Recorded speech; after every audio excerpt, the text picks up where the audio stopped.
Я рада приветствовать мастериц на нашем канале. В канун светлого праздника Пасхи я хочу предложить вам мастер-класс по изготовлению вот такого сувенира пасхальницы, для того, чтобы пойти в гости, пойти в церковь, красиво оформить, сложить и кулич, и яйца. И мы сегодня с вами попробуем, я вам расскажу, и вы попробуете сделать вот эту пасхальницу. Значит, для изготовления пасхальницы нам необходимы ткани. Ткани могут быть всевозможные, но должны быть красивыми, лучше цвета золота, бархат, ну и можно даже использовать простые льняные ткани. Помимо материалов тканей нам необходимы золотой шнур, он может быть как золотым, так и серебряным, косая бейка окантовочная и красивые всевозможные тесьма. Это может быть и вьюнок, и плетеная красивая тесьма для оформления нашей пасхальницы. Я сделала заготовки. Значит, для изготовления пасхальницы нам необходимо 6 кругов из ткани двух цветов. Размер круга 28-30 сантиметров. Будет зависеть от того, какого вам размера хочется пасхальницу сделать. Для того, чтобы сделать лекало круга, можно сложить газету, сложить 4 раза и вырезать круг. Вот таким вот образом сделать заготовку круга и раскроить 6 кругов. Ну вот у меня два круга из ткани. Их необходимо сделать 6 заготовок.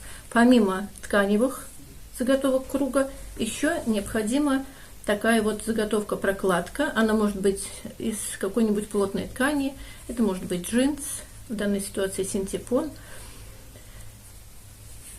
Вот такие заготовки. Следующий этап, когда мы раскроили пасхальницу нашу, мы складываем изнанкой вовнутрь и между кругами ложим прокладочку. На одном из кругов мы намечаем вот таких 8 секторов. Чтобы удобнее было разметить наш круг, расчертить, я эту операцию провожу при помощи утюга. То есть складываю круг пополам, заутюживаю, еще раз пополам, так, чтобы сгиб попал на сгиб.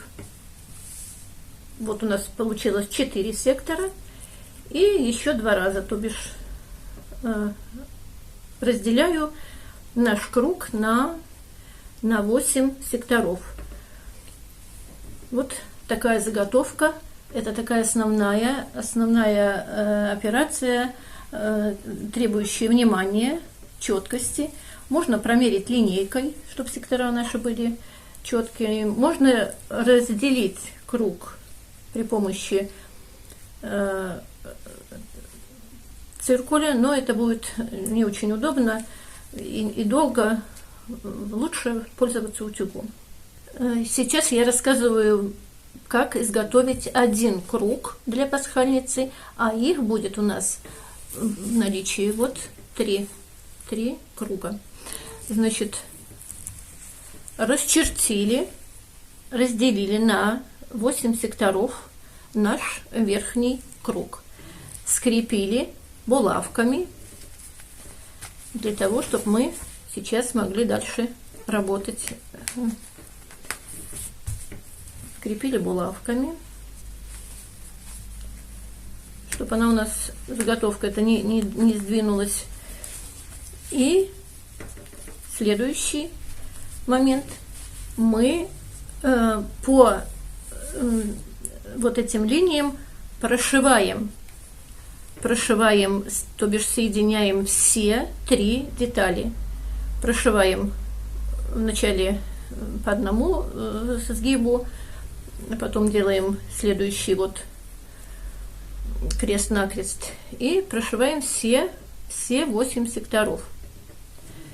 Вот у меня сделано аналогично все 3 круга.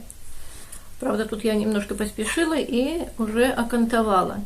Следующий этап, когда у нас сделаны заготовки 3 вот этих вот таких кругов, мы немножко их корректируем, делаем, подрезаем, если где-то что-то сдвинулось чуть-чуть. И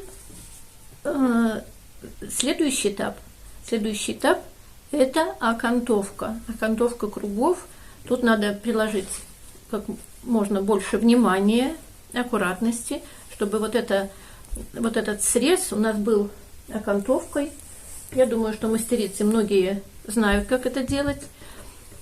Окантовать вот все эти 3 круга. Вот они, следующий шаг, у нас вот 3 круга заготовлены. Это основные детали нашей пасхальницы. Следующий этап. Наши окантованные круги мы уже оформляем тесьмой, то бишь прошиваем по окружности, красиво прошиваем тесьму. Вот следующий этап у нас получились 3 круга уже оформленных. Следующий этап.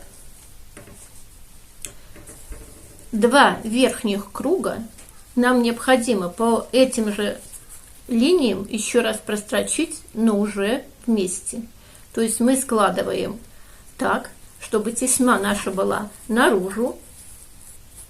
Вот она у нас, то есть как бы изнаночными сторонами. Вот она, изнаночная сторона круга заготовленного. Мы их складываем вместе и прошиваем, точно так же скалываем между собой, чтобы они не сдвигались у нас. И прошиваем, соединяем этих 2 круга, прошиваем по тем же линиям, по тем же швам, по диаметру круга, но уже 2 вместе, чтобы у нас получились вот такие ячейки для яиц. Вот у нас сделана такая заготовка. 1 круг у нас остается еще 1 свободный. Вот такая заготовка у нас сделана для пасхальницы. Следующий этап. Нам надо соединить нижний круг и вот этих 2 верхних уже заготовленных круга. Для этого на верхнем круге мы очерчиваем круг диаметром, не диаметром, а радиусом 7 сантиметров. Вот этот круг, диаметр, он не виден на светлой ткани, не виден, но очерчиваем круг. Ну вот, отмечаем диаметром 7 сантиметров от центра, откладываем на каждом радиусе, откладываем 7 сантиметров и проводим окружность.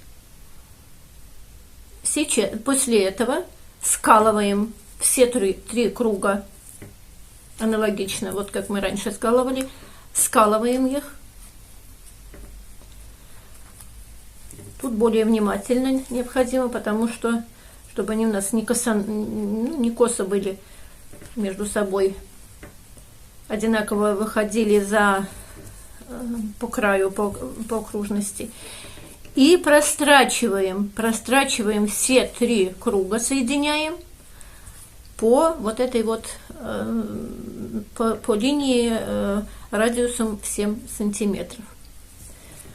Вот что у нас получилось. То есть мы прострочили прострочили, соединили все 3 круга. Вот смотрите, какая красота у нас получилась. То есть у нас получилась уже практически готовая пасхальница. Вот этот круг в центре, о котором я вам только что говорила, радиусом 7 сантиметров. И получились, сами собой получились ячейки под яйца. И последний этап нашей работы мы должны соединить между собой, соединить шнуром